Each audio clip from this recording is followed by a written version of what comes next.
नमस्ते दोस्तों। आप सबके भीतर बैठे प्रभु को मेरा नमन स्वीकार करें। बहुत बहुत धन्यवाद।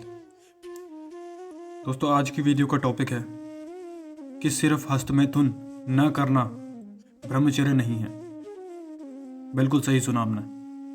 और आज मैं आपके सारे डाउट क्लियर करूंगा इससे रिलेटेड और आपको रियल नॉलेज पहुंचाऊंगा ताकि आपको पता लगे, आपकी विजडम डेवलप हो, आपका विवेक डेवलप हो और आप चीज़ों को अच्छी समझ सकें, गहराई से समझ सकें।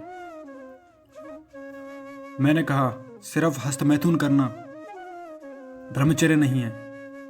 अगर ऐसा है, अपने आप को सिर्फ हस्तमैथुन करने से रोक लेना ही ब्रह्मचर्य है, तो फिर हर बच्चा ब्रह्मचारी है। फिर तो हर बूढ़ा ब्रह्मचारी है, क्योंकि वो भी तो नहीं करते।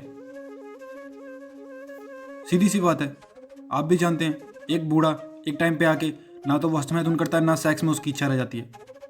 हालांकि उसकी इच्छा जरूर करती है, लेकिन शरीर में वो शक्ति नहीं है करने की। तो फिर हर बूढ़ा ब्रह्मचारी हुआ इस हिसाब से, और इस हिसाब से बच्चा भी ब्रह्मचारी हुआ। लेकिन मैं बताता हूं, कोई भी क्रिया 3 तल पर होती है। पहली भाव के तल पर, उसके बाद विचार, उसके बाद क्रिया, उसके बाद कोई आप एक्ट करते हो बॉडी के थ्रू। तो सबसे पहले आपके अंदर भाव जगेगा।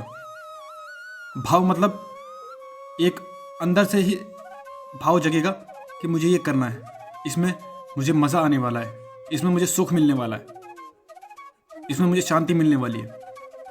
उसके बाद वो जो भाव है वो विचार में कन्वर्ट होता है कि अब मुझे अश्लील फिल्म देखनी चाहिए, मुझे इस लड़की की तरफ देखना चाहिए, मुझे ये करना चाहिए, मुझे हस्तमैथुन करना चाहिए। उसके बाद आप क्रिया करते हो, उसके बाद आप हस्तमैथुन करते हो। आ गया समझ में? ये फ्लो होता है बॉडी का।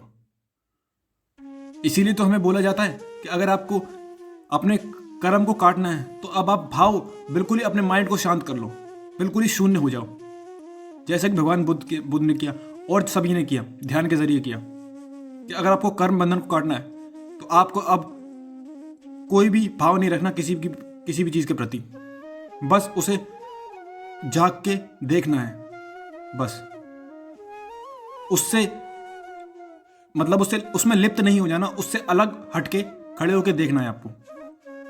तो मैं वही कह रहा हूं कि सिर्फ आप हस्तमैथुन नहीं करोगे तो आप ब्रह्मचारी, ये कैसे मतलब हुआ? मैं आपको बनाना चाहता हूं कि आपके अंदर भाव ही ना उठे, और भाव उठे तो आपकी मर्जी से उठे। अभी क्या हो रहा है कि कोई भी विचार आता है, हस्तमैथुन करो, पोर्न देखो, आप उस पर एक्ट कर देते हो, और उस पर एक्ट करने के बाद आप फिर अपनी क्रिया कर देते हो। तो मैं चाहता हूं आपके अंदर भाव ही ना उठे। अगर असली में आपको बनना है ब्रह्मचारी, तो अगर आप वो सोच रहे हो जैसे कि मैं हूं रियलिटी में, और इसी की मदद के बिना मैंने ये फैसला लिया है कि जीवन भर मैं शादी नहीं करूंगा और अपनी जो जीवन शक्ति है उसको ध्यान में लगाऊंगा, ताकि मैं मनुष्य जीवन के अल्टीमेट गोल, परम ज्ञान, अपने को जानना, मैं कौन हूं, कहां से आया हूं और मैं कहां जाऊंगा, इसको जानने में लगाऊंगा। और यही हमारे जीवन का असली लक्ष्य है।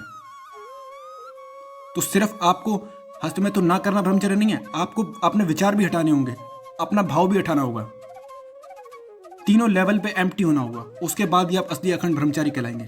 वरना बहुत सारे लोग सिर्फ हस्तमैथुन नहीं करते और बाकी विचार आते रहते हैं और उनको दबाते हैं दिन में, पूरे दिन में। और जब रात का वक्त आता है, तो जब वो सो जाते हैं गहरी नींद में, जब उनका होश खो जाता है, तो वही विचार जो उन्होंने दबाए थे वो रात में आ जाते हैं, और वो रात की वजह से ही उनका वीर्यपात होता है रात में, जिसे हम नाइटफॉल बोलते हैं। रात में वो नेगेटिव विचार उठते हैं, अश्लील विचार आते हैं, क्योंकि आपने उन्हें दिन में दबाया। दिन में आ रहे थे, आपने उन्हें दबाया, जैसे तैसे दबाया, अपना ध्यान हटाया, वहां से हटाया, जैसे तैसे आपने आपको रोका। आ रहा मेरी बात समझ में? तो आपको अब थोड़ा डीप इंसाइट मिल गया होगा। बहुत बहुत धन्यवाद।